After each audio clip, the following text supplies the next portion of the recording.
It says, "Pinch Me, Terrifier 3 is the number one film in the country." Now that seems hard to believe, seeing as how it's a indie film. Yeah.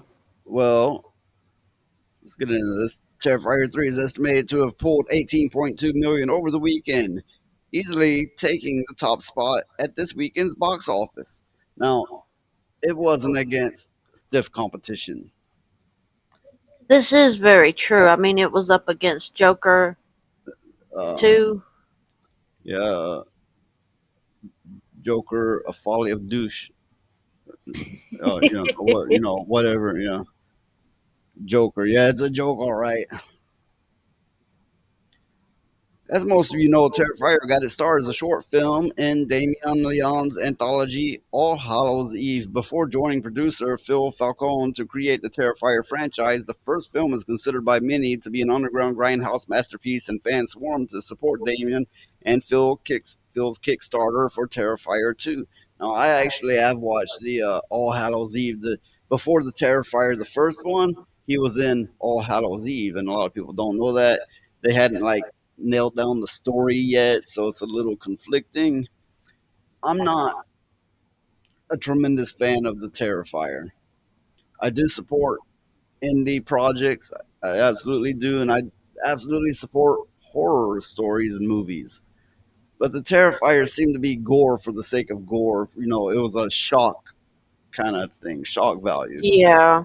It was a gore fest. Now, with that said, I very well do support it being number one compared to the competition right now. The entire industry is against horror films, always quick to declare our genre dead when a single studio driven horror film flops. Meanwhile, in India, indie horror is as hot and healthy as ever. And what they say is true. Even in the writing community, horror is the stepchild, the ugly duckling. And you know what goes right along with that perfectly? That a lot of people seem to have forgotten? Heavy metal gets the same treatment in all of music. Heavy metal is the one they kick to the curb and be like, "Ew, ew, get that away from me." Yeah, they horror and heavy metal go hand in hand. And when done right, horror and heavy metal are two of my absolute favorite things. Uh, a third is open source software when done right, not filled with fruitcakes. A fourth is, um, I suppose, the occult, but you hear that and your mind might go places, but no, I mean the general concept intrigues me. That's all I mean. Yeah.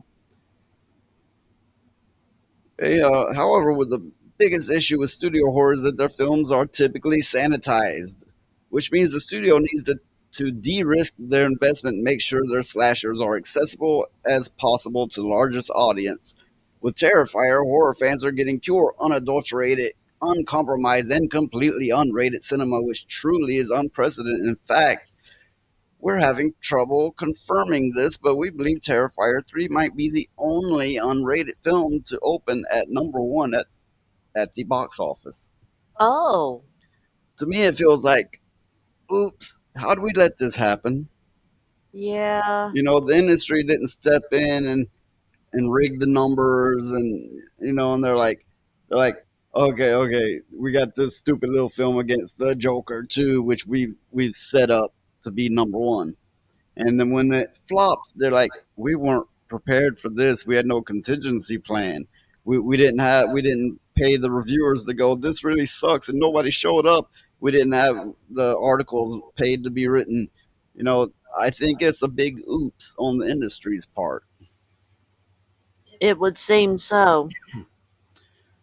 Well, that's just a quick update on that. And yeah, that is some news. That is some odd news, and I'm actually grateful for it. Even though I'm not the biggest fan of it, I am grateful for it.